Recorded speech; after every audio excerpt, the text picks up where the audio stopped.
Members, I know we are in a bit of a rush, but let's follow our schedule as best we can. We are a few minutes late. We have formed a quorum. Let's get started. Today we have two sessions to deal with our agenda items. After this session, we are going to take a 10-minute break. The next session will start at 5:30. Members,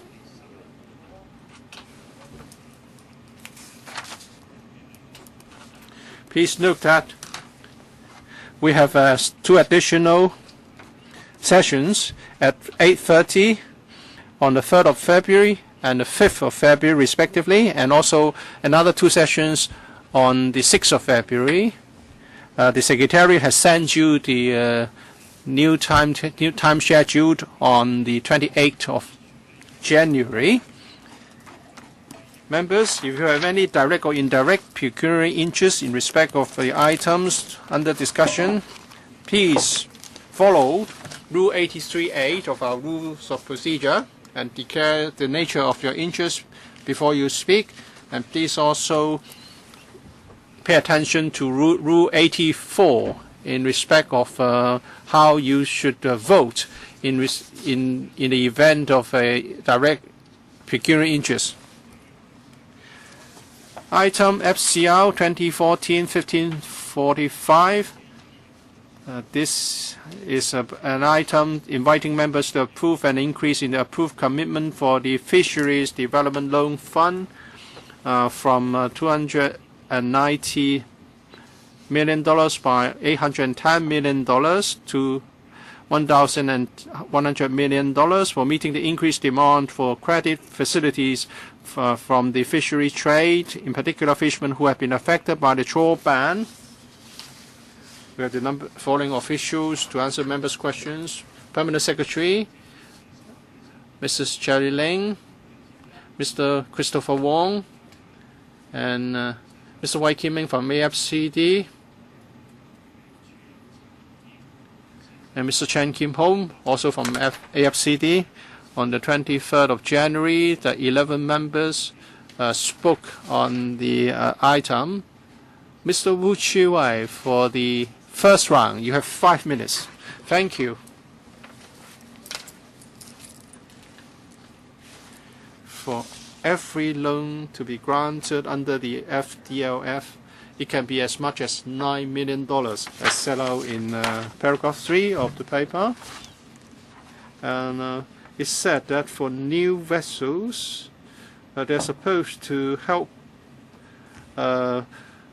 fishermen to take their fishing operations outside Hong Kong waters, and that is they would be ocean going in nature.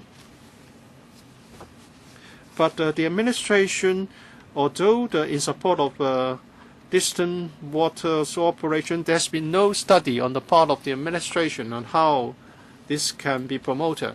Please tell us the details if you have conducted any study on this. If not, please tell us the reason for not doing so. The latest study was done in 2002. We know that the environment of the fisheries industry has changed a lot. There are many new requirements on environmental protection, and there are more requirements in respect of fishing moratorium. So the environment has changed, and now we are providing so much support for fishermen to upgrade fishing vessels to continue their operations in distant waters.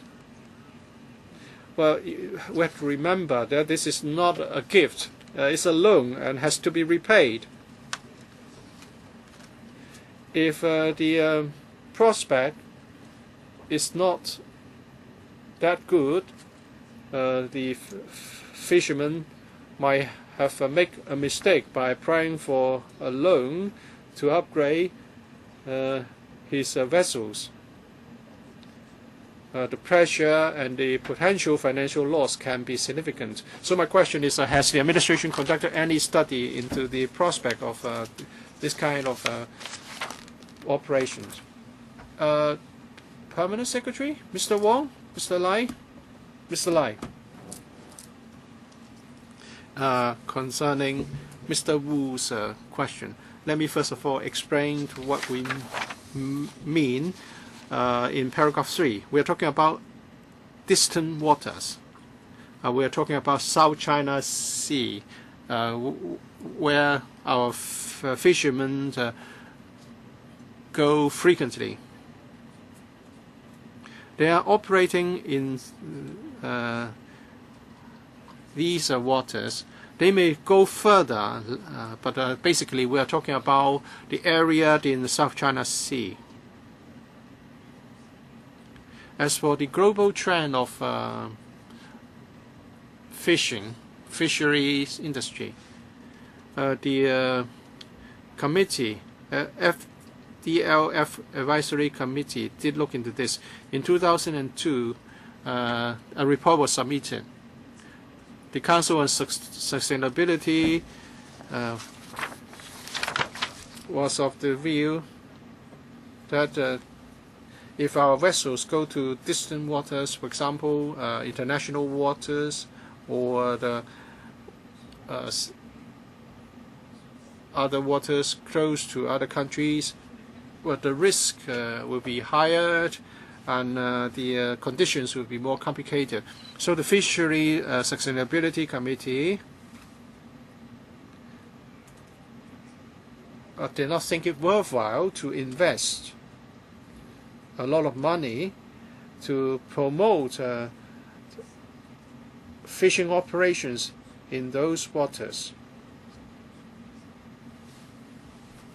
Our trawl vessels are basically operating in South China Sea, and that is the mainland waters.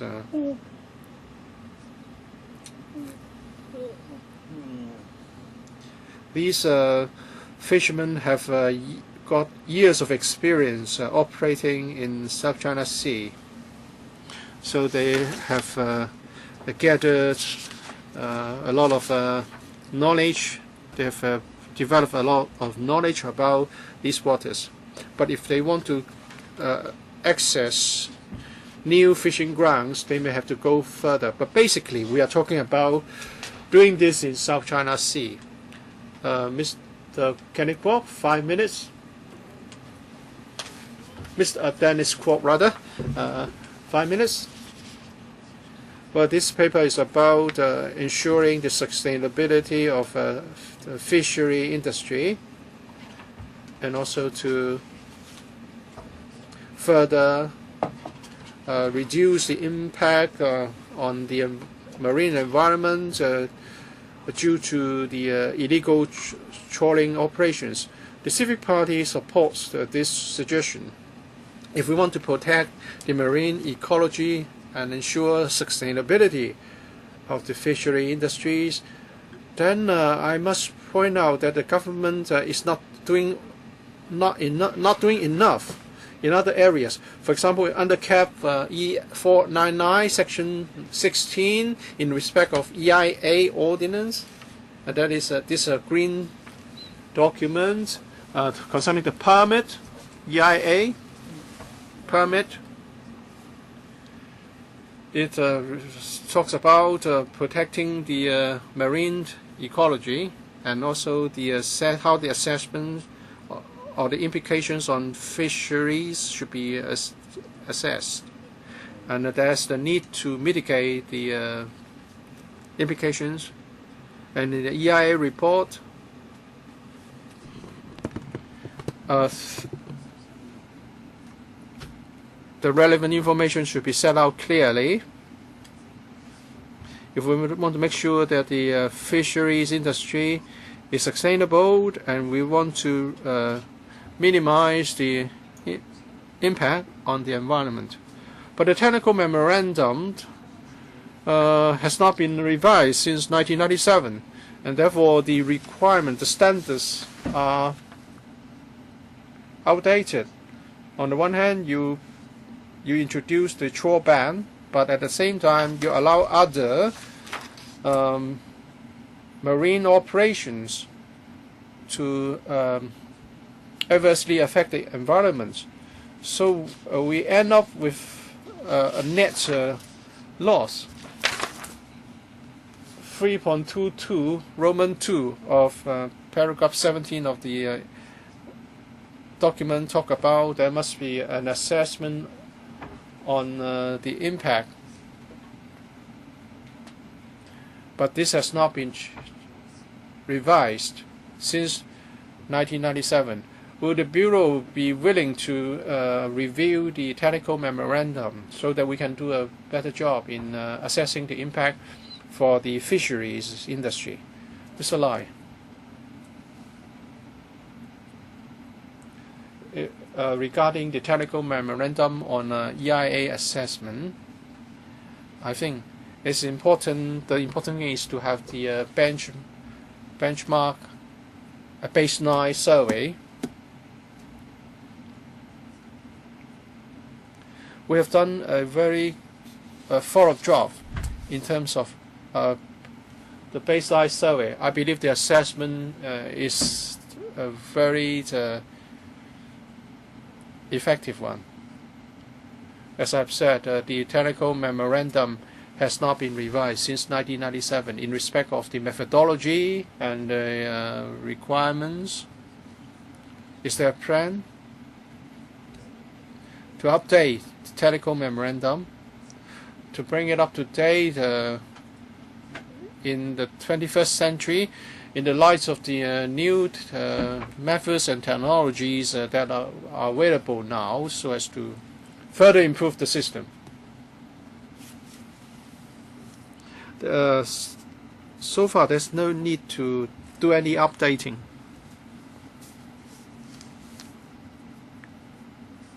We are already using modern and advanced methods to do the assessment. I don't understand why there's no need to update this. It was some 20 years ago that you came up with this one. You talk about the fishery baseline survey. That's a basic requirement for any EIA. But it doesn't mean that it would achieve the objective of minimizing the impact on the ecology and the sustainability of the fisheries industry. Maybe I should reserve my further questions to the next round. Next, Dr. Kenneth Chen, 5 minutes. I welcomed the transfer of Mrs. Cherry Lane from the Education Bureau to the Food and Health Bureau, to the Environment Bureau. The funding request is to get $810 million to increase the loan fund so as to offer loans for the upgrading the fishing vessels and their equipment. And we can see that most of the resources will be devoted to inshore trawlers and larger trawlers. Another $30 million, well, it's not a big sum, another $30 million, according to the paper, will be used to reduce the carbon footprint of fishing operations or for the development of aquaculture business, like Mr. Dennis Kwong. I'm more concerned about policies on and measures on environmental protection, and I would like to see more carried out by the government. So, in respect of the $30 million of injection to reduce the carbon footprint, and also what are the details involved? What are the plans and measures which will be eligible for the loan scheme? What are you going to do to reduce the carbon footprint of fishing operations? Mr. Lai? Thank you. simply put, reducing the carbon footprint has to do with the operation of the fishing vessel. Some of the applicants would apply for a loan to make the gearbox and the engine of the fishing vessel more energy efficient and to reduce emission. And some would use more updated cooling equipment, so they don't have to make so many trips, and that would save fuel. That's not very clear. Say if I'm a fisherman, I want to apply for a loan from this fund. Do I have to tell you clearly that I want to buy refrigerators, cooling equipment, or I want to improve the machine or the gearbox of my fishing vessel? And then I should state that I want to do this to reduce the carbon footprint of my vessel. Is that what I'm required to do in applying for a loan? Well, every applicant would come up with a specific plan. We have to look at the plan in detail. For example, if it's about using a better gearbox or a new engine, we'll look at the fuel efficiency achieved to see whether it would reduce the carbon footprint. In that case, do you have any criteria? For example, if it involves the changing of certain engine parts, then you need certain parts to be comply with certain standards. Do you have any criteria so that you can tell the extent of a carbon footprint reduction? Do you really take measurements? If you do not actually make measurements, you are just asking them to make claims, and the applications will be assessed on such claims. Well, there are concrete plans involved. For example, the engine may be rendered more efficient by changing the gearbox. We'll assess every application to ascertain whether carbon footprint can be reduced. Well, that's kind of vague. For the Environment Bureau, when they provide a subsidy for the replacement of old diesel vehicles from pre-Euro to Euro 5 standards, the government provides a subsidy. But if you want to reduce carbon footprint, why don't you provide them with a subsidy instead of a loan? Mr. Chairman, as to whether or not we should provide a loan or a subsidy. Now, after these parts have been replaced, they can help enhance the efficiency of the fishing vessel, and the benefits will accrue to the individual owner themselves. That's why we therefore would only give them a loan. From the figures that I've looked at, I understand that the committee will vet each application individually. Regarding the cases which Mr. Chen had expressed his concern, for example, of the 76 applications regarding applications for enhancing fuel efficiency and so on, certain applications have been rejected, and also the amount of the loan extended vary. So I have reason to believe that the committee would consider each of the applications individually. Dr. K.K. Kwok, you have 5 minutes. Chairman. Of course, we attach importance to the proposed loan for the fishing industry, and I think we should also help the fishermen. But I note that many of the infrastructural projects, the government is not really helping the fishermen. In fact, the government is actually again and again restricting the operating environment of the fishermen, and also making it impossible for them to make a living. At the FC, for example, passed the proposal for reclamation along Shekou Island, and that would certainly have some impact on the fishermen, and the impact could be far-reaching. Secondly, every day we have this big Zhuhai, Hong Kong, and Macau bridge under construction, and as a result of which the fish that the fishermen can catch has been reduced, and the income has been adversely affected. And not only that, you're now proposing to build an artificial island, and whilst there's a lot of public discontent and without the support of the public, you are trying to still go ahead with the proposal to build a third runway. Have you ever assessed whether the impact of all these projects or which adversely affect the livelihood of the fishermen? Actually, the funding that you are applying for, on the one hand, we are asked to approve the funding. At the other hand, we see that the livelihood of the fishermen are being adversely affected. We would rather the government do something good and come up with proposals that can allow the fishermen to continue to work as fishermen, so that they can continue to contribute to Hong Kong. The government's policies are not consistent and also contradictory. So I don't know whether or not this funding that the government is now applying for, even if we were to approve the funding application, how much would be required in terms of compensation in the future. So, and we're not just talking about now. For all the projects which will be implemented going forward, like the incinerator project, the reclamation near Shekou Island, and also the Zhuhai Hong Kong Macau Bridge, and the impact of which turned out to be much larger than we were told earlier.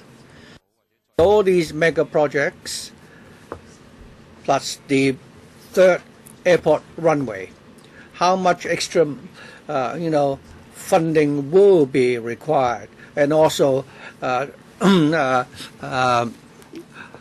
much further will you really, hurt the livelihood of the fishermen? Well, I'd like to thank members for their concern about the development of the fishing industry. Hong Kong being an international city with its own traditional culture, we therefore must always try to strike a balance. Under the Yei Ordinance and the guidelines annexed to that ordinance, while you may not be satisfied, but at least it's better to have those guidelines than not. Recently, we've seen fishermen using new technology in order that the fish can grow, in a healthier manner. All these are efforts to promote sustainable development for the fishing industry, and the universities are also doing a lot of research as well. If we could, for example, ban trawling and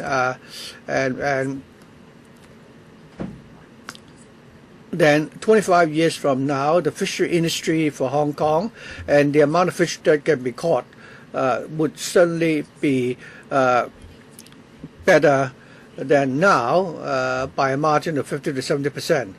So while we want to put in the resources, we hope to strike a balance so that we can have sustainable development for the fishing industry. Mr. Lai, we do have a series of control measures, and like Mrs. Chair said, we would like to help the fishing industry to develop and to grow. Mr. Albert Ho. Could you follow up during your second round, Albert Ho? In the consultancy study report for 2002, most of the fishermen are actually operating family business. Many of the ocean-going fishing vessels only have a tonnage of only slightly more than 100 tons. They're not really very large fishing vessels. The loans that we're now looking at can go up to $10 million. Would this be enough for the fishermen to acquire or to build fishing vessels that can enable them to go to distant waters to fish. How much does it cost to build a fishing vessel? And will all the modern facilities be installed on these new vessels? Of course, these vessels should be able to go to more distant waters, and we're not just talking about the South China Sea, but also the, Nansha, or even going beyond the Taiwan Straits, and even delutites within Chinese waters. I'm sure these vessels will be able to go to those waters. If you're talking about fishing operations in distant waters, in other countries normally you would have a whole fleet of vessels doing the fishing. So in your proposal, would you have any proposals for training as to how the fishing fleets could be managed? So we're not just talking about installation of new equipment, and also how we're going to ensure that the fishermen will not operate as family businesses. So in other words, will you be providing for training so that we can actually enhance the structure of the entire fishing industry? Mr. Lai. I think for this loan fund, the loan for each fishing vessel is about $9 million. The applicant will also need to come up with 10% of the cost for that. So the ship will cost about $10 million to build. As I said, these the new type of vessels will mainly be operating within the South China Sea. And in other words, they will be operating in the waters that they have been fishing all along. The FCD had all along been helping the fishing industry by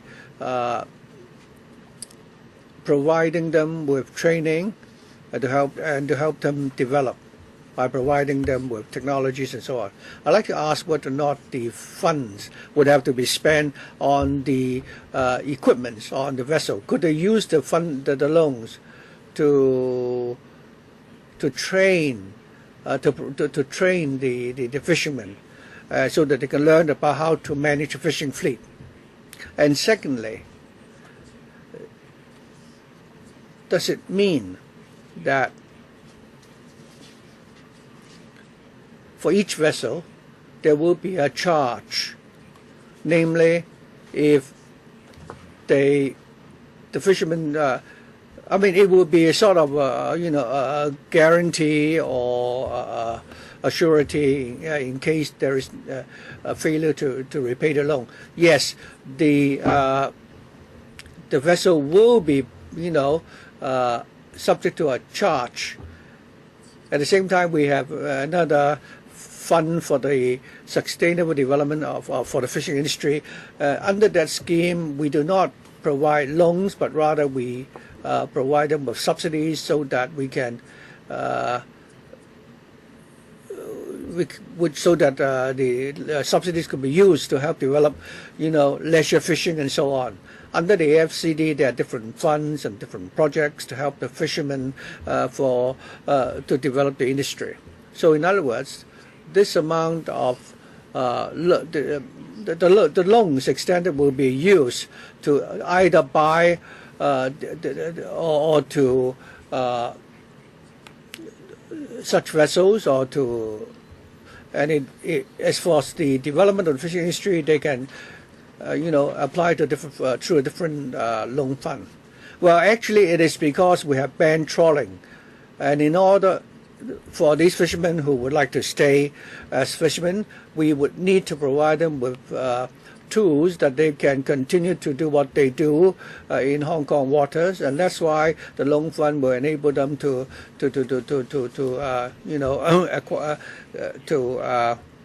replace the old vessel with a new vessel so that they can fish in distant waters. Emily Lau. I hope that working in this bureau will be less onerous task than your previous job at the Education Bureau. Chairman, I have a question regarding 15 to 17.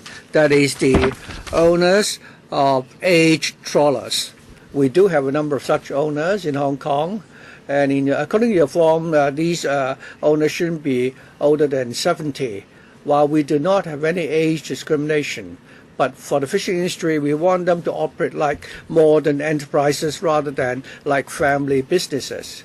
Permanent Secretary, could you tell us what the industry is like according to your understanding? Is it because many of the fishermen are very old that you specifically provided for this requirement here? And also, would you be attempting to help the fishing industry become, to operate like businesses? Permanent Secretary, could you speak closer to the microphone? Because you're very soft-spoken and I cannot hear you too well. I'm sorry, Ms. Lau. According to my understanding, we've added this paragraph in the paper because somebody had expressed a concern that the fishermen are rather old in age, and sometimes the loan period could go up to 14 years, and they query whether or not the applicant would survive 14 years. We're now proposing, therefore, that the family member who is also participating in the fishing operations and agree to share the financial responsibility for the loan repayment, then they should also be included as applicants. Ms. Lau is correct in saying that one of the concerns is that the fishermen are rather old in age. Last week, I had the opportunity to attend an annual function of the fishing industry, during which time they were selling the catches and the produce, and I came to realize that previously I thought that the industry was in decline, but now I saw that actually on that day some young people working in that industry, and they are also using technologies that I could not have imagined before being used.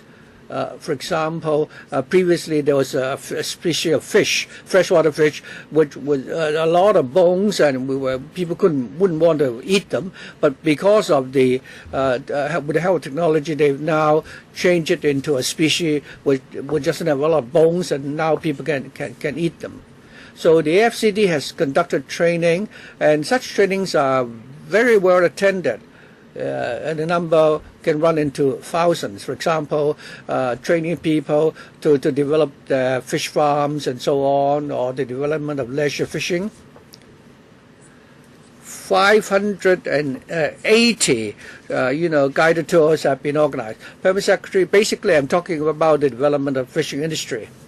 Could you tell me whether or not there are many old people in the fishing industry, and so leisure fishing is something else? Could you tell us about the development of the fishing industry? It is true that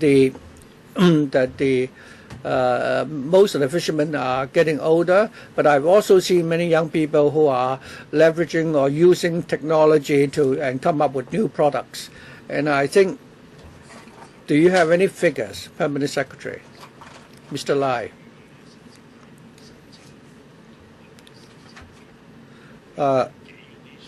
Could you tell us what is the age of those people who are putting the applications or who are applying for loans?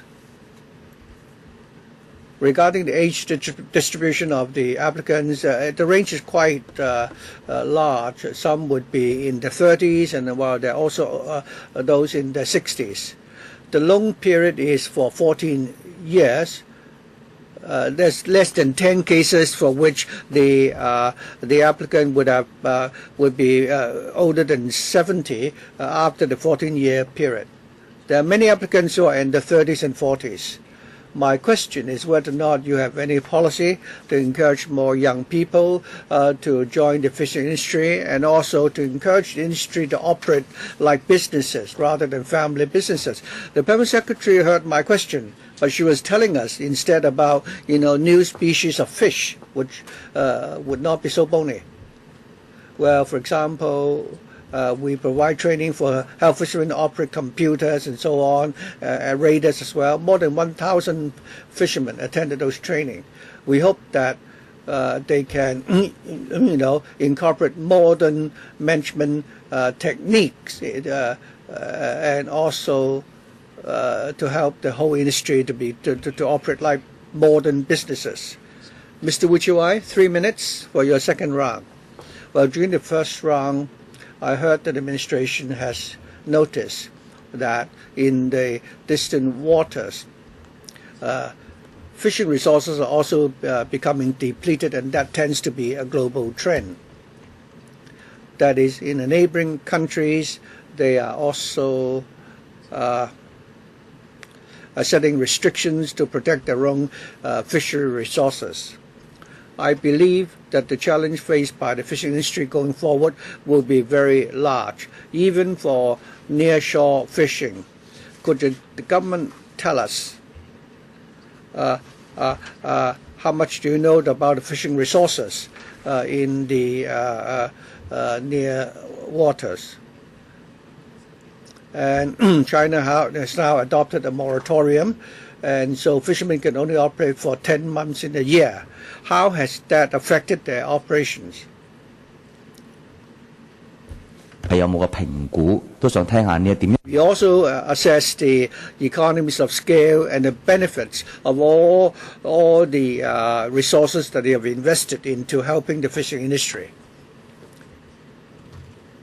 If you base a decision without any the help of concrete information, then fishermen could be making the wrong decisions. With regards to the situation at the South China Sea, the mainland authorities have introduced a string of fishery initiatives, including the moratorium.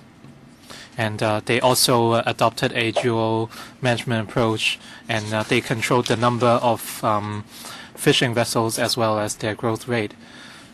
And they also invested in a number of measures, including fish farms. So, in fact, fishermen in the South China Sea, for vessels in South China waters, with the measures introduced by the mainland authorities, the fishing vessels are able to operate in a satisfactory environment. Chairman, does it mean that the loan applications from fishermen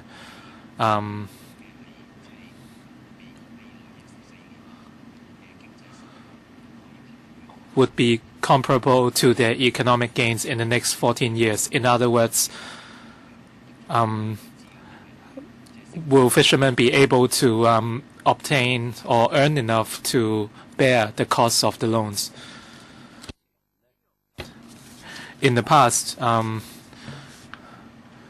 fishermen had made use of the FDLF to send larger fishing vessels to the South China Sea, and their operating conditions have been satisfactory. And in South China waters, the current mode of operation is rather satisfactory, and the future is bright. Ms. Helena Wong, 5 minutes, please, for the first round.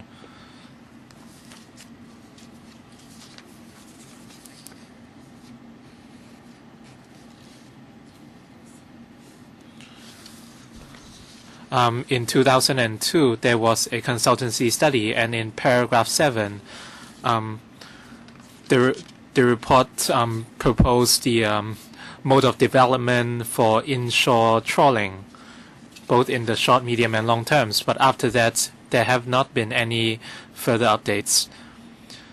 So you are basing your current proposals and views on that particular report. Does it mean that the development of Hong Kong's ocean-going trawlers have been developed based on the results of that report? So is that a yes or no? And can you give us an update on the progress of development? Mr. Wong. Chairman, after 2002, in fact, in 2006, the administration set up a fisheries development committee, and we looked at the situation at that time, and we looked at the development progress of the fisheries trade at that time. A report has been completed, and some of the initiatives you see today, including the trawl ban, as well as conservation efforts for our ocean, as well as the mode of operation for ocean-going vessels.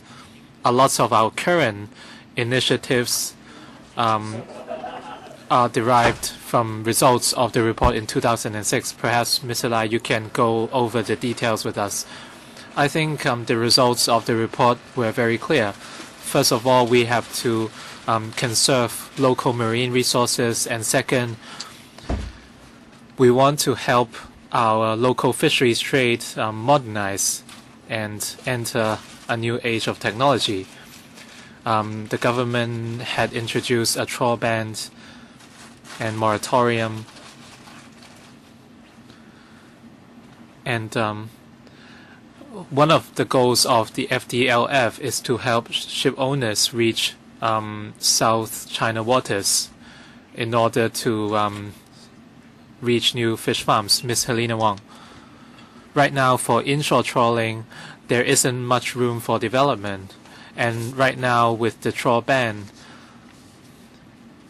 if Hong Kong's fishermen want to take out loans to buy larger vessels for in order to operate ocean-going vessels, do they have the necessary technologies? In Taiwan and other countries, they have certification programs to empower fishermen to operate ocean-going vessels. Right now, we are providing this loan fund for fishermen to buy larger vessels or equipment.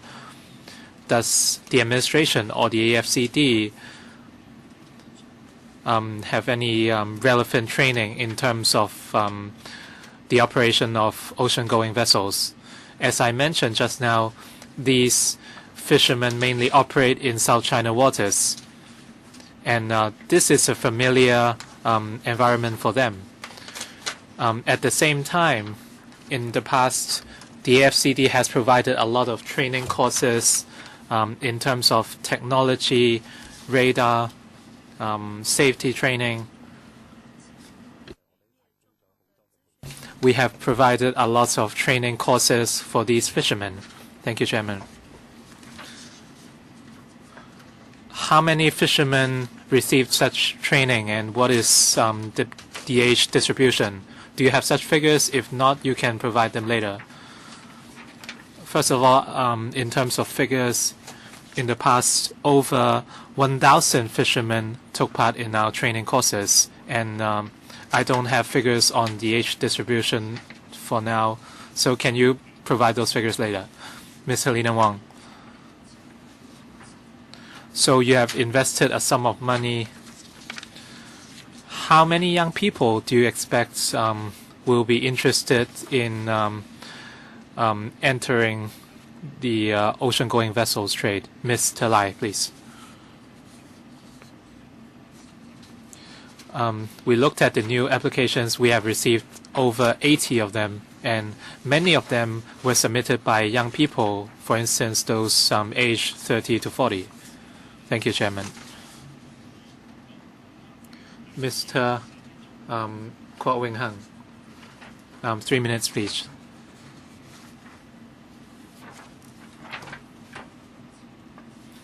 I'm rather concerned with the sustainable development of the fisheries trade as well as marine conservation. Just now, the director said that the AFCD has no intention to update the technical memorandum under Cap 16 of the EIA ordinance on the impacts of major infrastructure projects on the marine environment. And just now, the assistant director did not explain why they have no intention to update the technical memorandum. Since 1997, the TM has not been updated. When you look at other regions or countries, for example, for the European Union, around 2 years ago, and on the 13th of July 2012, the EU issued a document on the evaluation of the fisheries trade. And in the reports, environmental impact assessment was mentioned, and its relationship with the development of the fisheries trade was also discussed. And there were detailed analysis on the impact on fisheries trade and its impact on the society. And it talked about the impacts of the fisheries trade for the entire society. The reason for pointing this out is that a lot of green groups are not happy with Hong Kong's EIA ordinance, and the main problem is that the technical memorandum is outdated. When you look at Annex 17, paragraph 3.1.2, the paragraph addressed the factors we have to consider, including the level of resources, business impact, and the level and mode of operation of the fisheries trade, location, horticulture. So these factors are all very important for the development of the fisheries trade.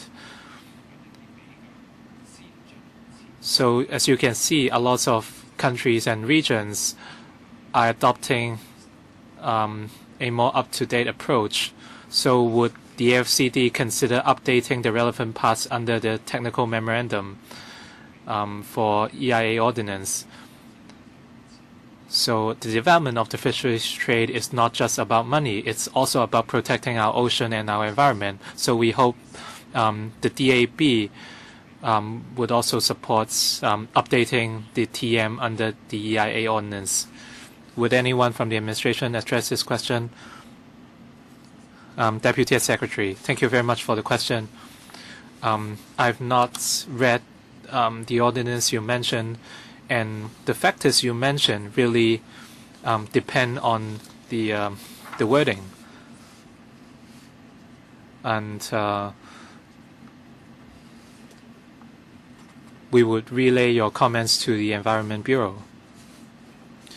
And in terms of the EIA ordinance, we have consulted AFCD, but the Environment Bureau is the unit who is responsible for coordination. Next, Ms. Sit Ho, 3 minutes, please. Chairman,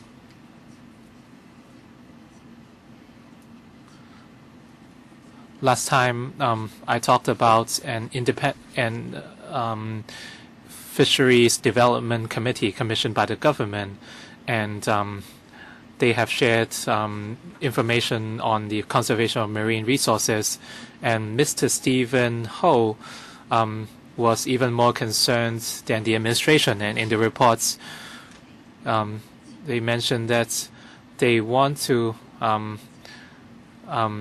eliminate grants, and we have to protect marine resources together. Due to overfishing, marine resources have suffered.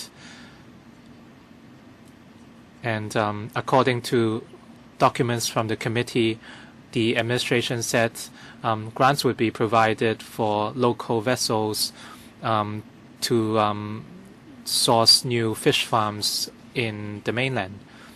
And a global report was also included, and the results show that 75% of the water bodies have been developed.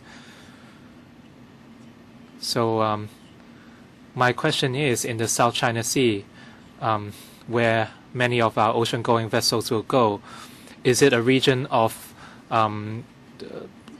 overdevelopment or underdevelopment? While we protect the interests of the fishermen, we also have to safeguard our marine resources in order to foster the long-term development of the trade. Does the administration have any figures? Mr. Lai. Thank you, Chairman.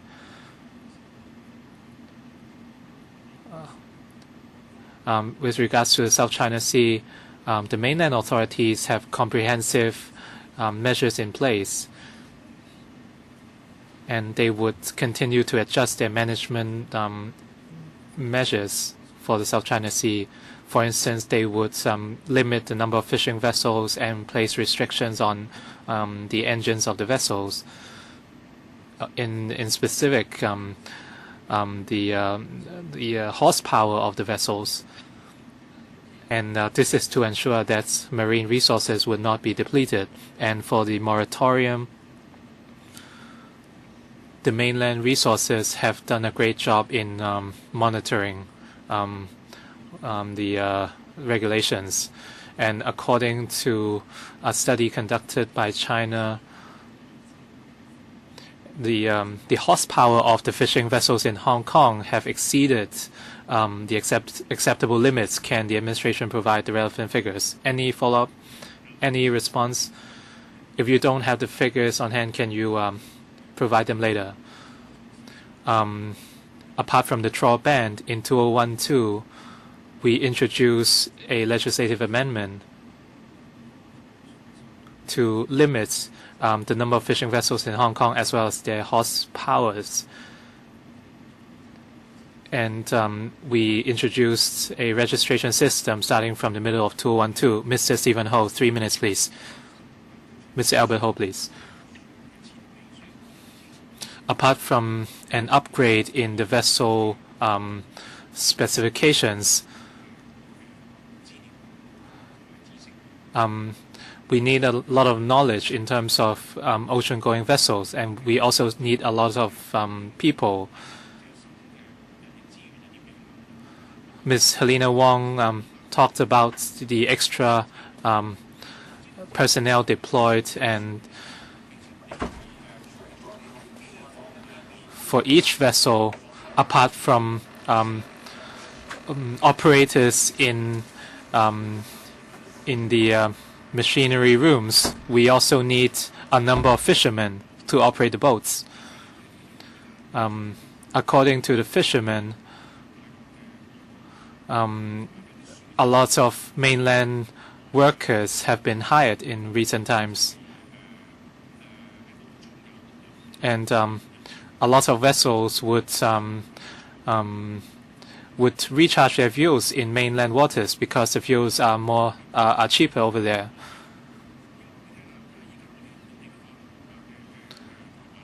If local fishermen can no longer operate in Hong Kong because of legal constraints, and they have to operate in China, they would have to face a completely different set of law in South China waters. For instance, are they allowed to refuel in South China Seas? So they need a whole new set of knowledge altogether. So my concern is, would these fishermen have enough personnel to help with their business if they are not allowed to hire mainland workers? The operation of fishing vessels in the mainland, we are talking about Hong Kong vessel owners and Hong Kong fishermen.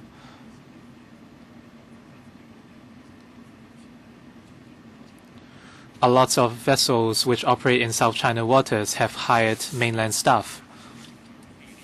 Do they have to abide by Hong Kong laws? When you reach inland waters, do you have to file applications in Hong Kong? Because we are talking about Hong Kong vessels. Local vessels operating in the mainland would have to follow all relevant laws established by mainland authorities. When they reach mainland waters, they have to obtain a trawl permit, and as I mentioned, there are various regulations in the mainland, and they would have to be followed. Ms. Helena Wong, second round, 3 minutes, please. Chairman, I'd like the administration to clarify their answer on my previous question. Apart from the hardware, we do need young people. We do need more young people to enter the trade. You said you received 80 applications. Can you tell us how many young people would like to enter the trade? Any figures, Mr. Lai? At the moment, how many young people do we have in this trade, and how many more do we expect? What do you mean by young people? Am I one of them? You are certainly not. What about you? I guess she is referring to those around 30 to 40 years of age, or those under 30. Thank you, Chairman. I don't have specific figures on hand on how many young people would like to enter the trade. It really depends on the needs of specific fishermen. But when I look at the applications we've received, a lot of them were submitted by young people. The youngest applicant is 30 years old. We also have applicants who are aged 40 to 50, and there is considerable demand because a lot of family members of fishermen would like to continue the business. You said you have a substantial number of young people. What do you actually mean? I hope you can provide more concrete figures. We are talking about the sustainable development of the fisheries trade. We are investing more than $1 billion, even though these are loans that will be repaid. If we don't have enough people who like to enter the trade, then it's all in vain. It's an exhausting job, and of course, perhaps Mr. Stephen Ho can enter the trade. So at the end of the day, I think the government has to conduct an estimation of the situation. How do you encourage more young people to enter? Are you going to import labor? Please tell us the projections and the figures. Permanent Secretary, the loan fund aims at helping fishermen who are already doing their operations so that they would not be driven out of the industry because of a policy change. As regards how we can promote the industry, that's under the Sustainable Development Fund. That fund is there to encourage research and development. We started to receive application in 2014, and there were applications on training and aquaculture, branding, and the development of aquaculture, and value-added operations. So while we catch fish for human consumption, we also take other measures to make sure that the catch will remain abundant in the future. But the purpose for that the other fund is different. Mr. Alan Leung, 3 minutes. I sat here for the last hour, and I feel more and more uncomfortable. At the meeting last week, I said this. On what basis did C.Y. Leung change the agenda items, or did he remove the 4 agenda items from the list? There were 2 on IT platform for education. There's 1 on police launches, and another for the FSD vehicles. I said there was no precedent to speak of, and I said it was an important matter, and before the chairman agreed to the change of the items on the agenda, legal advice should be sought so that we would know what to do. But in the past week, no such advice was sought. Even if this change is allowed, it's okay. I have reservations myself. And then the 4 items are now put in the appropriation bill for 2014-2015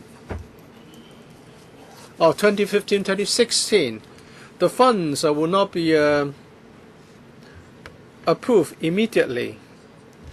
Therefore, I want to invoke the Rule 39 that we adjourn now, so that we will not become a subservient servant to C.Y. Leung, a minion to C.Y. Leung.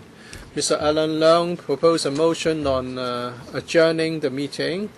In accordance with Rule 39, every member can speak on this motion for not more than 1 time, and the speaking time is subject to the limit imposed by the committee. Because of the time constraint, I propose that every member should speak for no more than 3 minutes.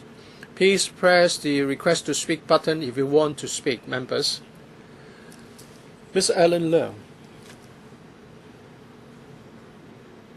Chairman. Obviously, C.Y. Leung attaches importance to confrontation rather than people's livelihood. If you want to accuse anyone for pulling tricks, then it's C.Y. Leung. And now,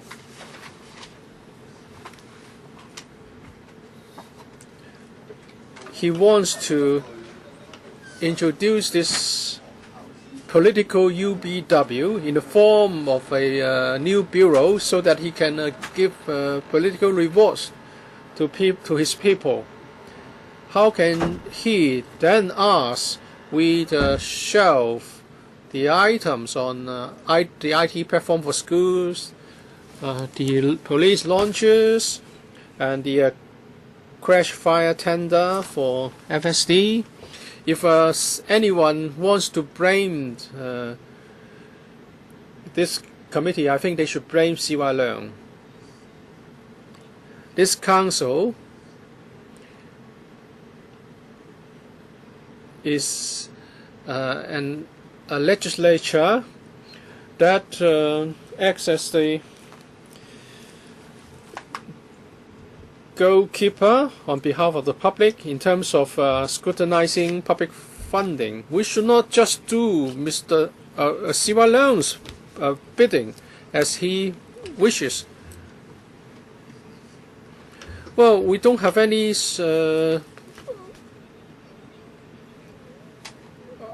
opposition. We don't object to a bureau. But this bureau is not necessary. It will be doing something already being done by other people.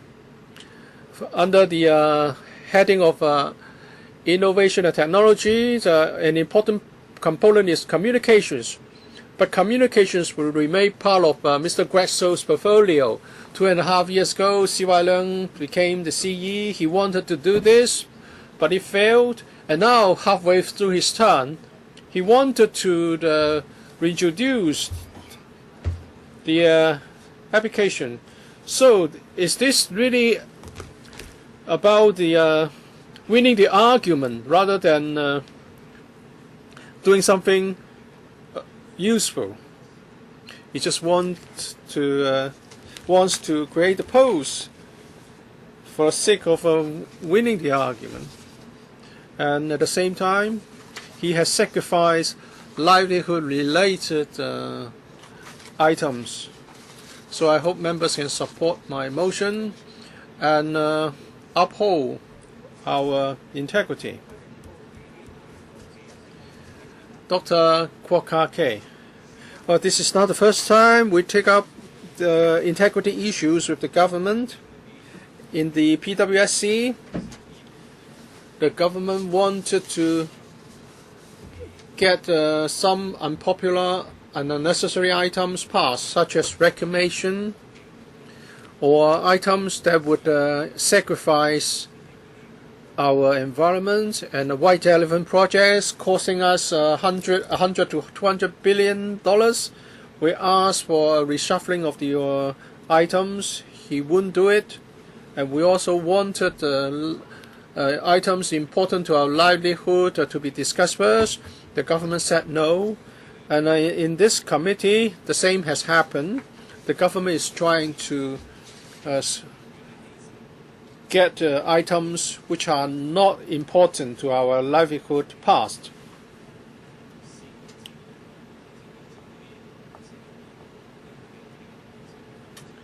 So a few weeks ago, we fought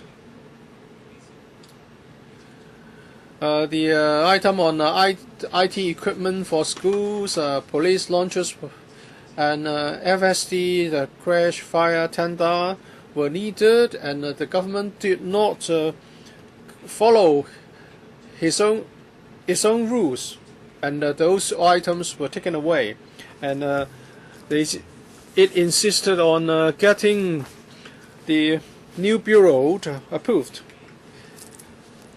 If the government is really interested in promoting innovation and technology, how come it has withdrawn the items on IT equipment for schools? And if it attaches importance to information and technology innovation, how could he have vetoed the application of Hong Kong TV for a free-to-air broadcasting license? He went to a school. He thought it would be easy for him to handle secondary school students, and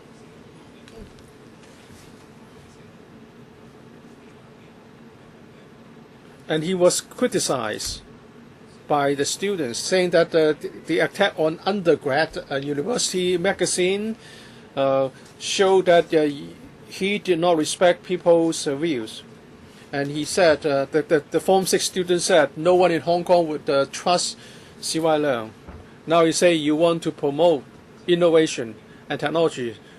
I don't think that's the real intention. There's a political motive behind this move. He just wants to advance the career of some of his supporters. Mr. Lee Chao-yan. Mr. C.Y. Leung wants to pull up create a confrontation, a conflict. He has taken away the 4 items so that the one on the IT Bureau could be advanced. 4 items have been sacrificed. Those are livelihood-related items. But what is more saddening, that in this council, the pro-establishment camp have willingly follow the orders. You surrender our powers without a fight. You have failed your constituents. Of course, there are many FC members. Many of them are supporters of C.Y. Leung, so it doesn't really matter to these members. But I'm saddened. For those who are watching this on TV, I hope you understand that C.Y. Leung has usurped the traditional relationship between the legislature and the executive, although it's not specifically spelled out in the law, but it's a convention. And that is new financial proposals would have to be scrutinized by the Finance Committee. And now he's not doing this. He wants to put some items in the budget for 2015-16. By doing this, he is undermining LegCo's power in monitoring the executive.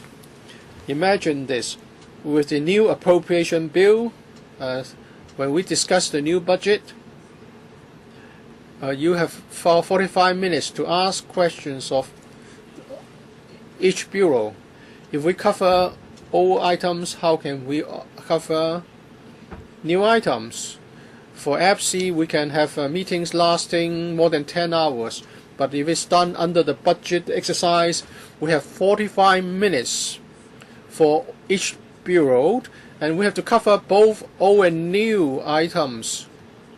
Unless in the future we have a new arrangement, we have a session for new items and another one for old items. If not, then our power to monitor the executive will be undermined. I support Mr. Alan Leung's motion because that would give us more time to take a good look at this irregular practice. Mr. Sin Chung Kai. I support Mr. Alan Leung's motion to adjourn this meeting under Rule 39. I want to say something about the work of this committee and also the reason why we should adjourn now. Professor K.C. Chen offered some explanation last week here. If this is what the government would do, there will be no need for this finance committee to continue with its meetings because everything can be subsumed in the budget and the items will be approved in one go and our powers will be taken away. There will be no need to have any more PWSC meetings or FC meetings. This is a disaster. I want to tell the administration that this would further damage the relationship between this council and the executive. We know that we're now in a standstill, and yet the administration is trying to circumvent the scrutiny of the FC, the PWSC. The relationship would only just deteriorate. The problem creator must also solve the problem. If there's no action taken to resolve the problems, the standstill would continue. C.Y. Leung has deliberately undermined the relationship between the legislature and the executive, and he has even taken the initiative to create confrontation. The policy address has turned into a tool to attack people. This would lead to further social division. I don't know whether it's C.Y. Leung's intention that the more chaotic the community becomes, the better his chance of getting a second term, and the better he can suppress the people who oppose him, and he would have a higher chance of getting a second term. But that would mean hard work and difficult work for civil servants. If C.Y. Leung's mentality doesn't change, then even if we continue with our so-called normal work, he would just create more the confrontation. I hope we should let C.Y. Leung know our views clearly. Mr. Frederick Fung, I think it's a slap on our face when it comes to what C.Y. Leung has done. We said we would like to discuss livelihood-related items first. Let's leave those controversial ones on one side first. And the reply came, and it was said that the orders was decided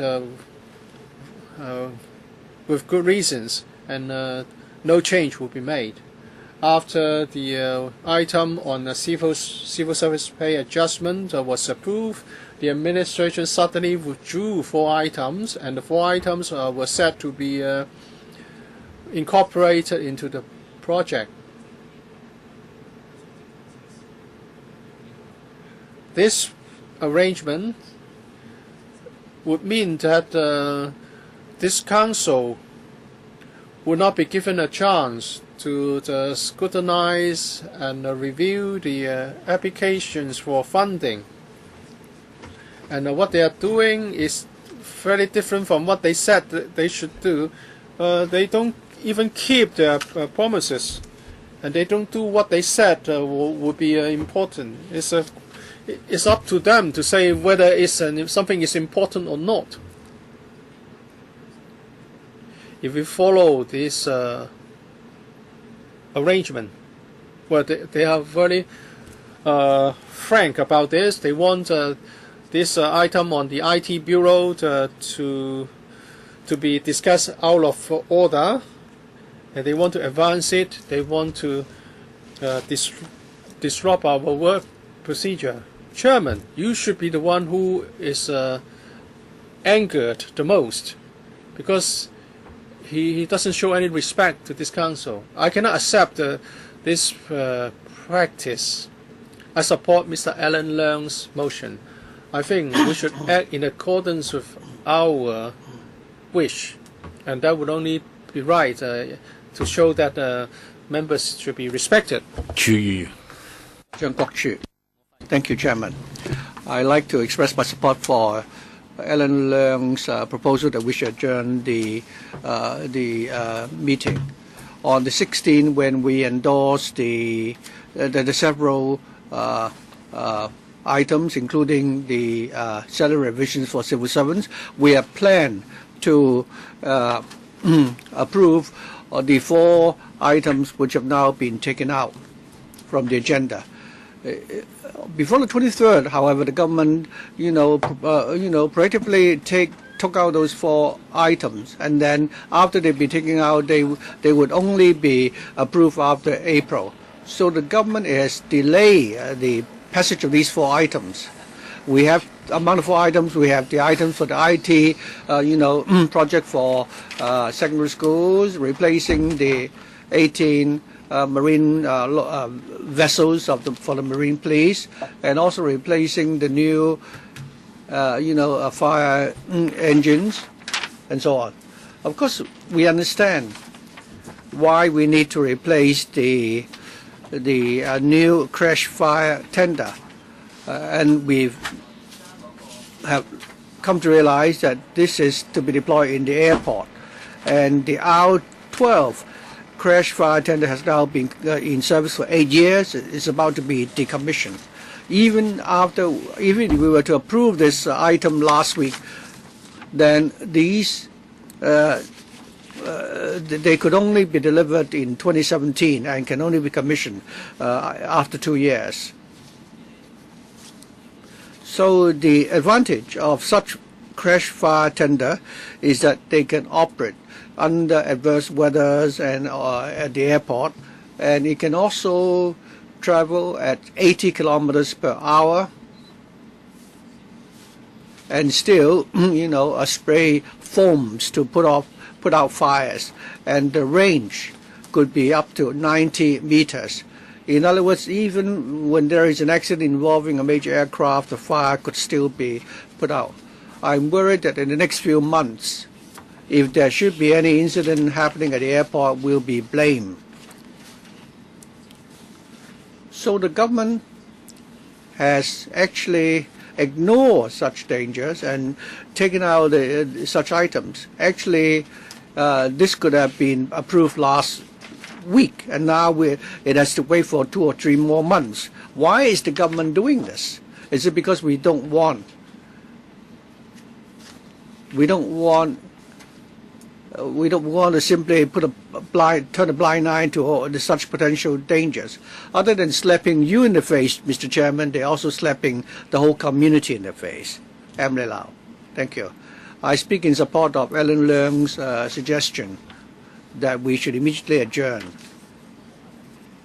I think the administration should know that members are really infuriated. We all work together in this chamber. I think we should respect each other. And now, the relationship between the executive and the legislature is almost non-existent, Chairman. So, and it's not even mentioned in the policy address for the last 2 years. And the executive does not respect the legislature at all. Actually, if you want to reverse the order of the agenda, it's not a big deal. So long as we communicate and we understand and accept each other, then it's fine. Earlier, we asked for the government to change the order of the agenda items. The government refused. And then now all of a sudden they're doing it themselves. Or how should we, interpret such behavior? We're not allowed to do it. Our wishes are not respected. The administration doesn't even need to consult us. And now suddenly they decide to take out some items from the agenda. So if that's the case, how can we? I mean, do you expect that all of us are your minions? I mean, it's really, unacceptable for the government to adopt such a style. I've been electrical members for a long time. I've never seen the government operating in such a manner before. To put it simply, the government is trying to stir up disputes. When we ask you to do it, you have all sorts of reasons saying that it can't be done, but now all of a sudden you're doing it yourself. Permanent Secretary, you used to work in the Education Bureau. How can you educate young people if you couldn't tell the students? I mean, there's nobody will understand your logic. You are allowed to, to engage in all these malpractices, but you don't allow the people to do it. All right. If we could accommodate each other and agree beforehand, then we can certainly swap the order. But that's not the case. When we wanted to swap the order on the agenda, you refused. Of course, you have the support of some of our colleagues. But this is not how the Council should operate. If you have 10, 20-odd members who refuse to operate, I don't think the administration will function. There will simply be a stalemate. So why is it that you're forcing this council and you're forcing members to behave like this? How can you account for this to the public? When members ask for a change in the agenda order, you refuse. And now all of a sudden you are doing it yourself. So I therefore support Mr. Alan Leung's motion. Mr. Albert Ho, Chairman. I understand that this time we support Mr. Alan Leung's motion, and again we'll be criticized for playing with tricks and using the procedure to filibuster. I've been in this council almost 20 years, and I wouldn't be staying here for very long, as you all know. I think, am I someone who would like to play with the procedures? That's not been the case over the years. But why is it that we are in this situation today? That's because we are forced to do it. Well, previously people say that that we are being radical, but now the public believes that all these, all that is happening in this council is becoming routine. The government is taking the lead to play with the procedures, and this kind of attitude and strategy on the part of the government, I think once again we have to, shelve certain items on the agenda. We want to say that we are very dissatisfied, we are angry that the government can arbitrarily put some items which we believe to be important behind certain controversial items, and we said that if we don't resolve the controversial items, if we continue with the filibuster, then those items will not be approved.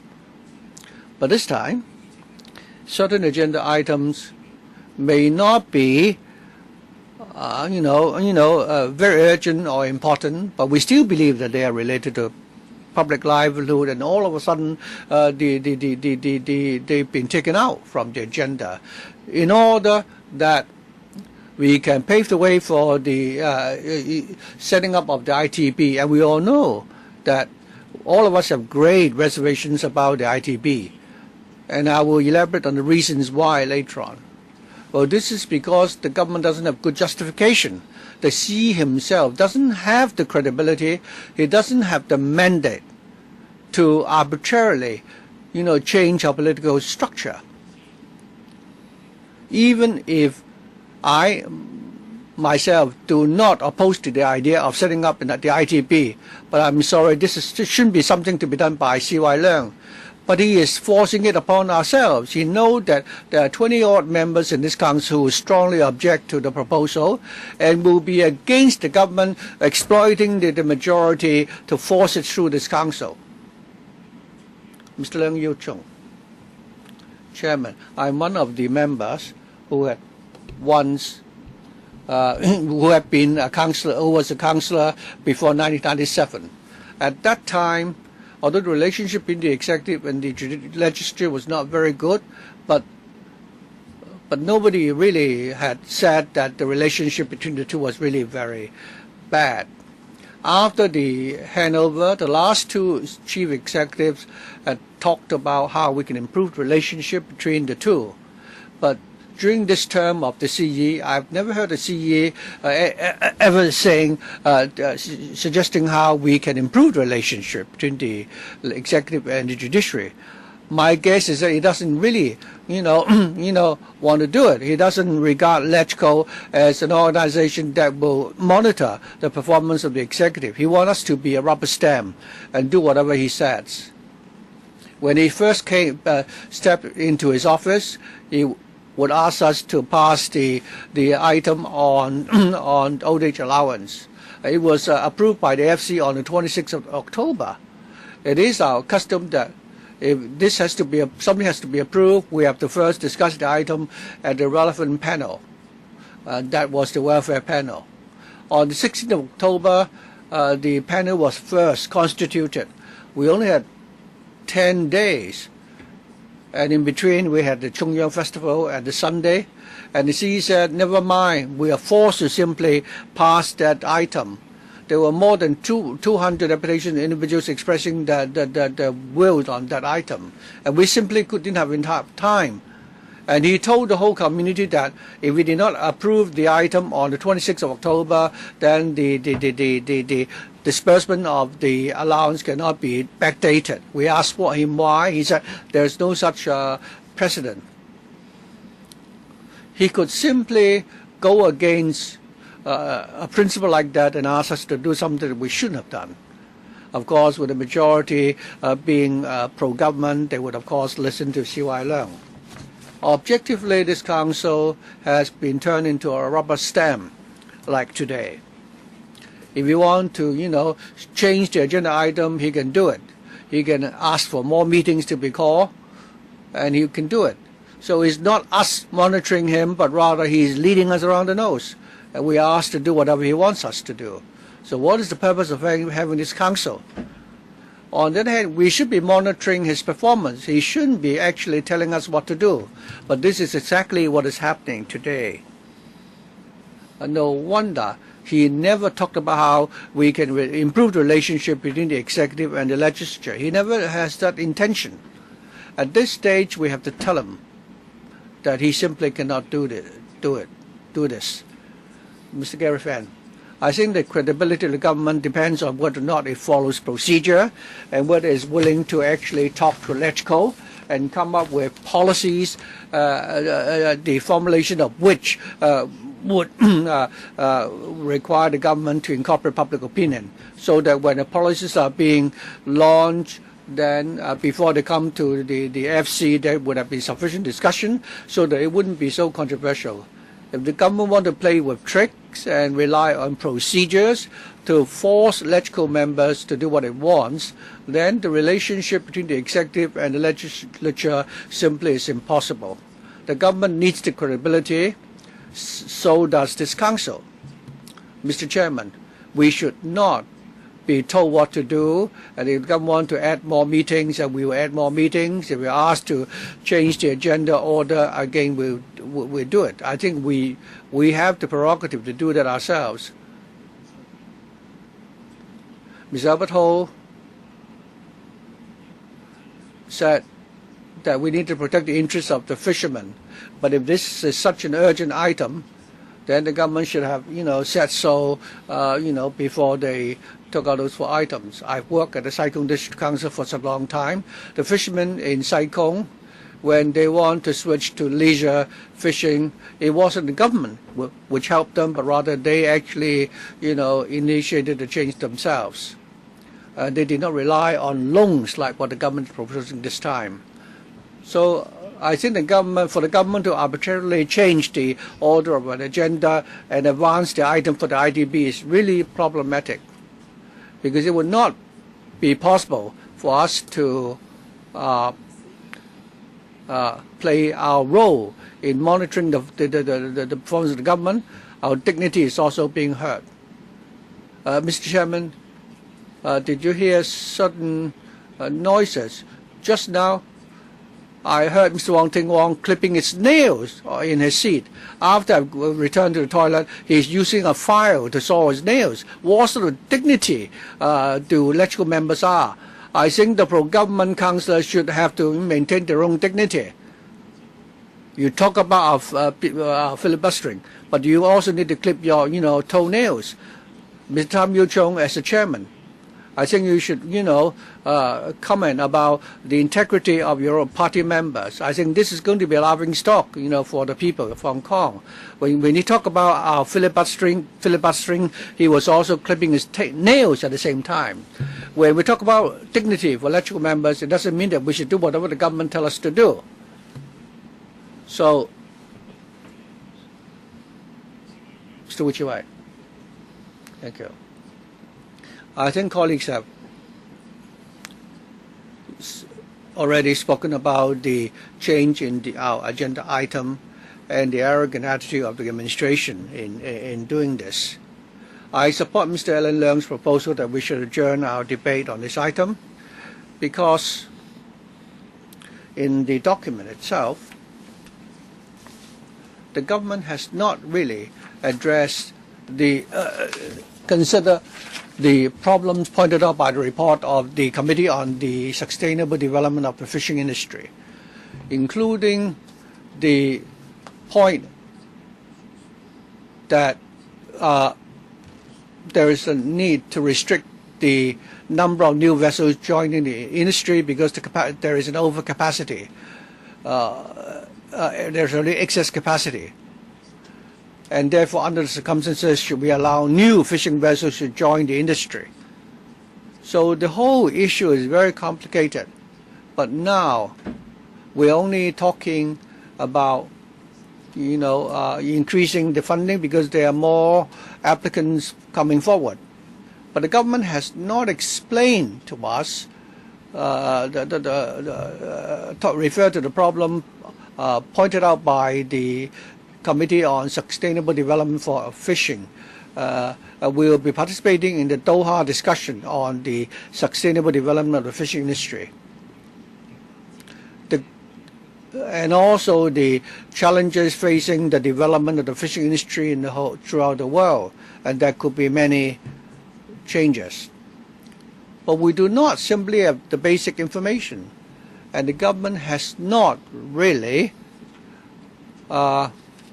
regarding the important policy directions pointed out in that report by the Committee on Sustainable Development for Fishing Industry, the government has not given us any clear response. So we are only told that the fishermen want to or need to replace the fishing vessels. But the fishing industry is facing with the problem that there is an open capacity of the fishing industry, but we've not addressed that issue. So in this application for funding, what we are doing might actually hurt the long-term operation of the fishing industry. So when I read I think the government should spend some time to summarize the problems identified in that report and the policy and the directions proposed, so that when we consider this item, we'll have clear information to assist us. He said, oh, whether or not is the time of our meeting or our agenda, if you want to change that, certainly you can talk to the council.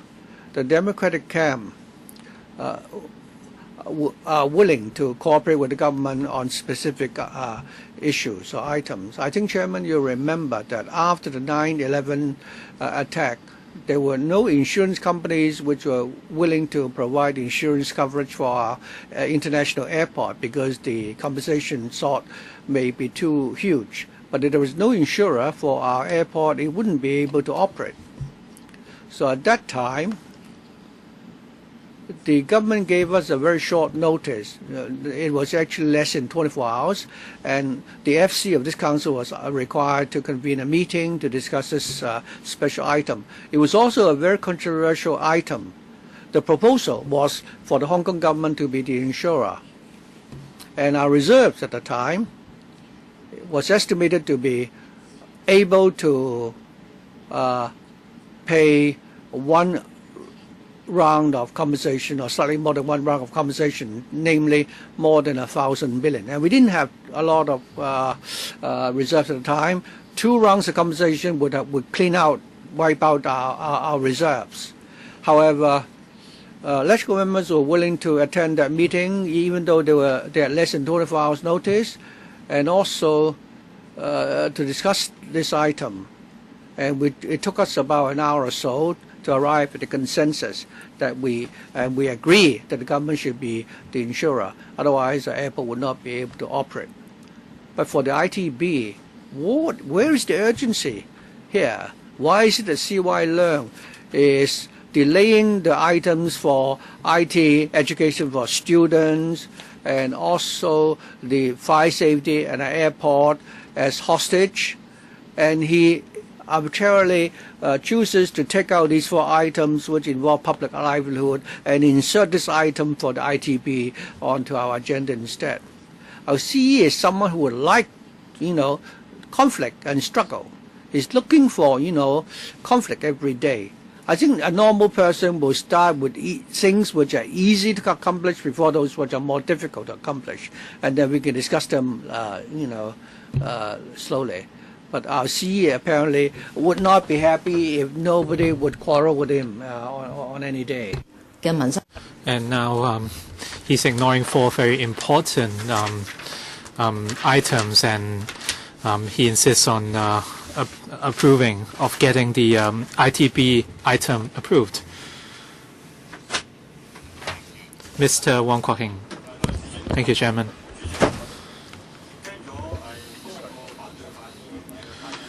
I've heard a lot of views from the opposition camp. I'm sure the public can see that over the 49-day illegal Occupy movements, a lot of transport issues were created and the livelihoods of many people were affected. This is something for all to see. But in the Legislative Council, perhaps the public cannot see the immediate effects of the filibustering, but the fact is we are suffering gradually, and in the last 2 days,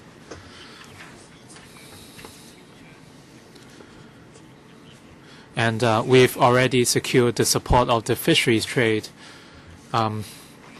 Although we couldn't secure approval after lengthy discussions, but we have elaborated on all the reasons. The Pan Democrats said they would support the fisheries trade, but now they are making life difficult again. This should have been done in the previous legislative year, and in the previous legislative year, a lot of items have been postponed, and now we are still processing items from the previous year, and we've already wasted 2.5 billion of public money. And this morning we talked about the noise barriers due to the delays. The construction costs have increased from 600 million to over 800 million dollars. So I hope you can all see how the Pen Democrats are wasting public money. They are saying that CY Leung always wants to pick fights. So, and they have been angling for CY Leung to step down even before he resumed office. So you can now see very clearly who's the one who is always picking fights. We are at this juncture today, and you can see that the pro-establishment camp have been working very hard. We have more than 20 seats, and the Pen establishment camp has been doing all they can to stop the Pen Democrats from filibustering. I hope all of you, all members of the public, can register to become a voter by May. And in the coming election, you can kick out all the Pen Democrats in order to resume order to the Legislative Council. Mr. Stephen Ho. As a legislator, I've done all my best in the hope that this item on the fisheries loan will be passed today. In fact, I've done a lot of things which you have not seen. Since July last year, I've been having meetings with the administration on the situation at the FC. Is there anything we can do? And through papers, formal and informal meetings, I've met with the FHB to address the urgency of the situation. And as such, they understood the urgency, and they even put the item before the item on the establishment of ITB.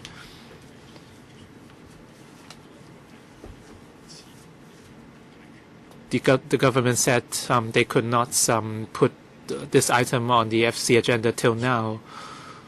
Of course, I'm not qualified to doubt the government's practice, and I cannot say which item is more important. Of course, I'm not as professional than the secretary and the PS, because they are professionals. But I've done my best to collect views from the fisheries trade.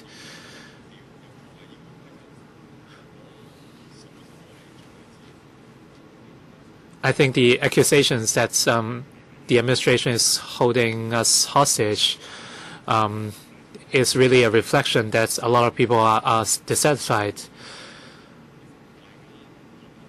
I think I'm not sure why you think the fisheries loan, this FDLF, is controversial. By the same token, other items can also be controversial, so we cannot establish priorities using this criterion. If you want to pick a fight, please leave it till the next item on the establishment of ITB. Can you approve this item on the Fisheries Development Loan Fund first? I think this would be a better way to tackle the problem. I hope you won't be too sentimental and sacrifice the welfare of some members of the Hong Kong public. This is something you wouldn't want to see, I believe. Ms. Helena Wong.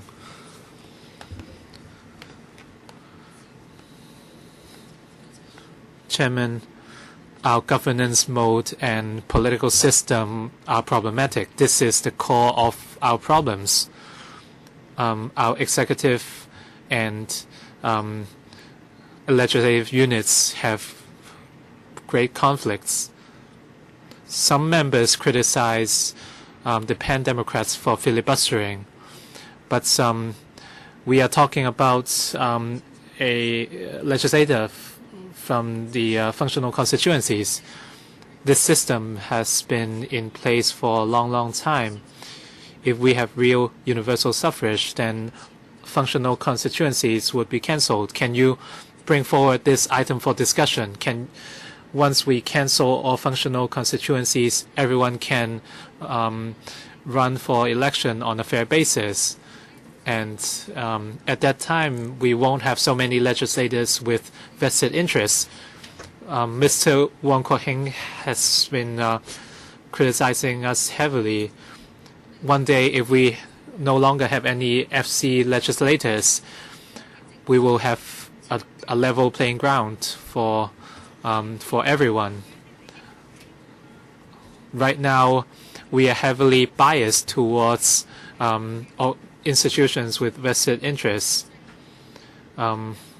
We face a lot of restrictions because of the functional constituencies. Even if the Pan Democrats secure over 50% of votes, why would we only have 25 seats in a 70-seat council? How would you explain that to the public? Why won't our popularity be reflected in the number of seats? It's because of the functional constituencies.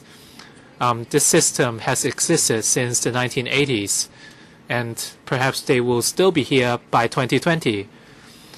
So with all the FC legislators and pro-establishment legislators, this is something we have to tackle. If we no longer have these legislators, we'll have a level playing ground. The number of seats should be proportional to the amounts of support. Right now, we are the minority, and we are constantly being attacked. The policy didn't address the conflicts between the executive and legislative units. I'm a relative newcomer, and I don't know how it worked in the past. And you said the government has to come here to approve the funding, and the government is the one who established the order of the agenda items. So are they really tackling the imminent items like low-income family allowance, etc.? Dr. Fernando Cheung. The current administration is manipulating us, and on the 11th of July last year, Matthew Cheung said that he wouldn't reprioritize the agenda items because if he did so, it would set up a bad example. And since all the items are to do with public welfare, he hoped that all legislators would follow the original order. And by December, he said all agenda items were equally important and they could not be reprioritized. At that time, we hoped to bring the item on LIFA to the top of the list, as well as the civil service pay adjustment. But he insisted that they shouldn't be reordered. And at the PWSC, Mr. Alan Leung proposed discussing the 12 important items on public welfare first. But then the administration decided to withhold those items altogether, and Mr. C.Y. Leung said these 4 items would be placed at the budget committee as instead. So he set a very bad example. These new items should not be placed under the existing budgets.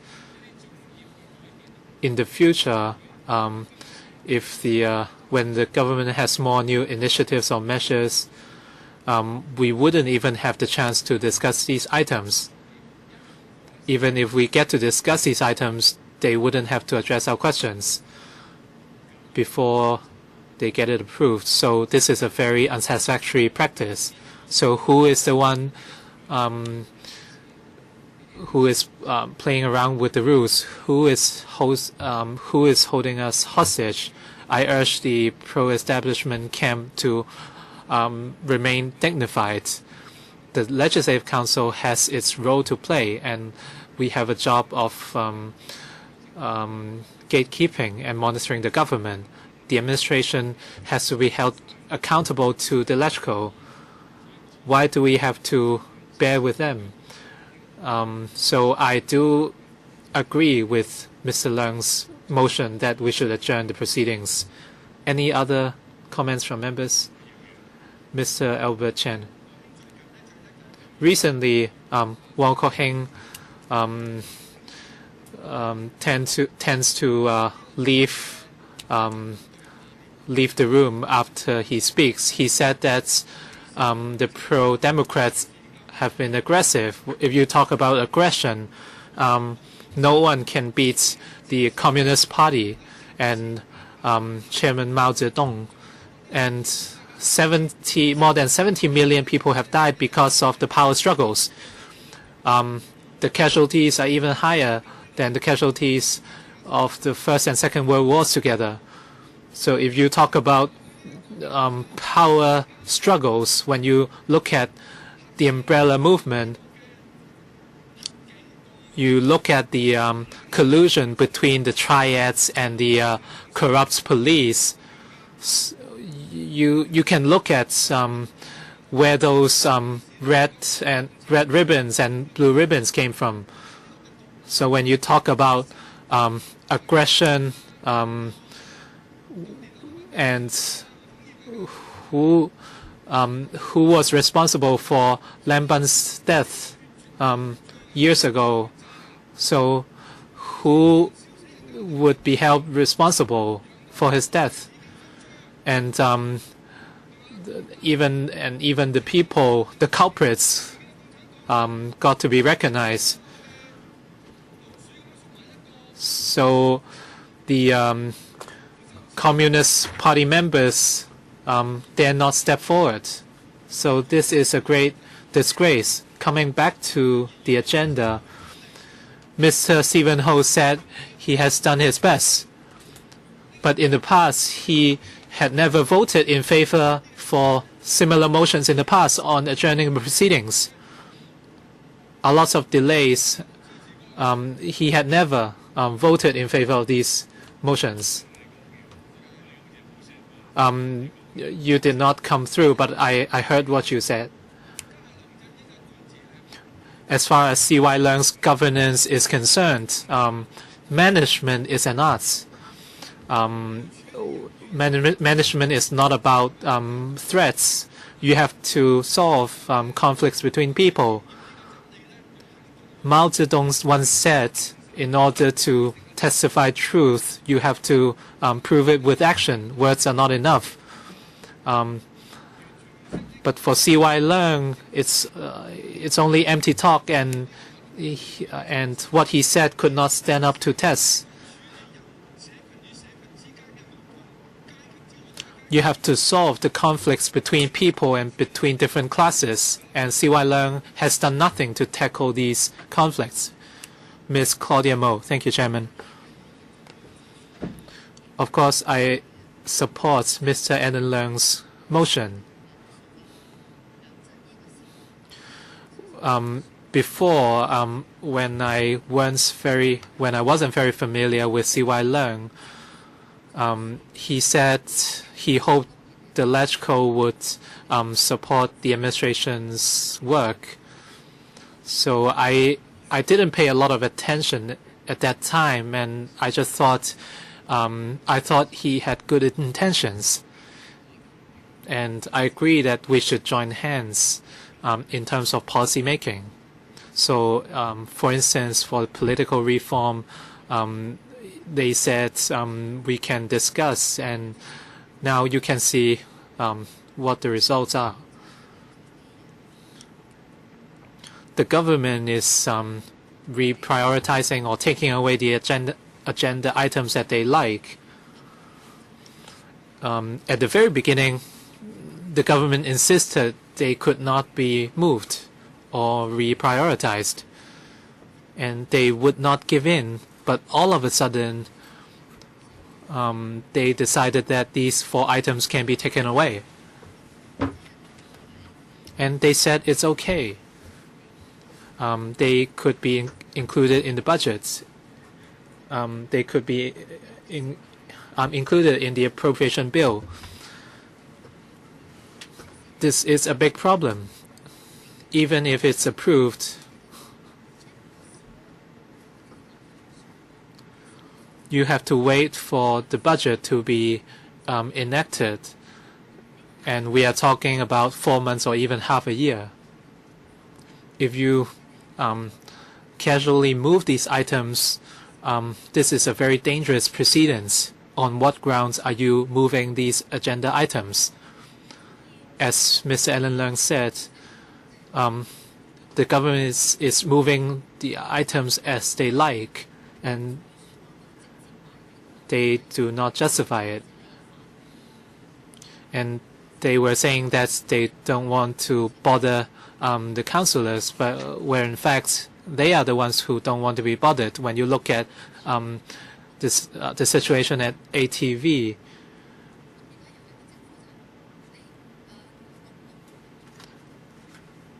even if you try to reason with the administration, they wouldn't cooperate. And they refuse to discuss what they don't want to discuss, and they would put items which are most important to them at the front. I certainly agree with Mr. Alan Leung's motion. Does any other member wish to speak? Does any other member wish to speak? We are going to start again. We are going to have a break at 5:20. We started a little bit late, 3:20. We started at 3:20. You weren't here. Mr. Chen Kim-po. Well, this item on fisheries loan is a simple one, but members have digressed. For example, the cancellation of functional constituencies. But that's against the basic law, because according to basic law, we can have universal suffrage introduced in 2020. Many directly elected members have stand in the way of getting things done. For example, Mr. Jeffries' motion was vetoed. My motions on combating insurance fraud was also voted down. So you're not doing things for the community. Mr. Stephen Ho tried to convince you on in a softy manner. So don't be too excessive. After this adjournment motion is defeated, please proceed to the voting, because the public are watching. You should have some uphold your own esteem.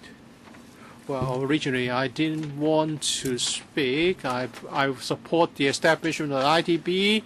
I wanted to save some time.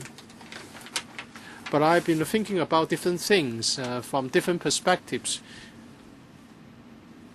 My friends in the Pan-Democratic Front refer to the ITB as Mr. C.Y. Leung's IT Bureau, but I don't think it's not his IT Bureau, it's my IT Bureau. Mr. Albert Chan, it's the time for Mr. Charles Mok to speak. I can understand the point that C.Y. Leung has abused the procedure. But I have to say something about the IP Bureau. Some of the criticisms have made me sad. For example, the 4 items have been withdrawn. 2 are IT items. Mrs. Cherry Ling, the knew this. I fought for the 2 for a long time. Many of them were also from the Education Bureau. Many of those people striving to get it done. And in 2003, the previous bureau was disbanded. And in some of the pan-democratic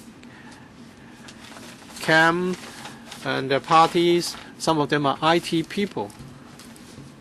So whatever view you hold about C.Y. Leung, please don't just keep on talking about whether we need an IT bureau.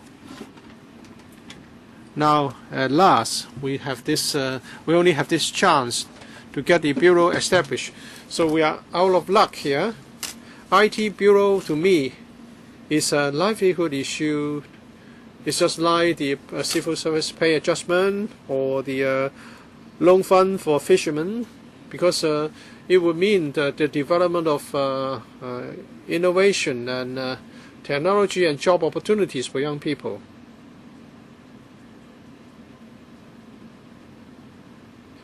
Well, we understand your frustration with the administration, but please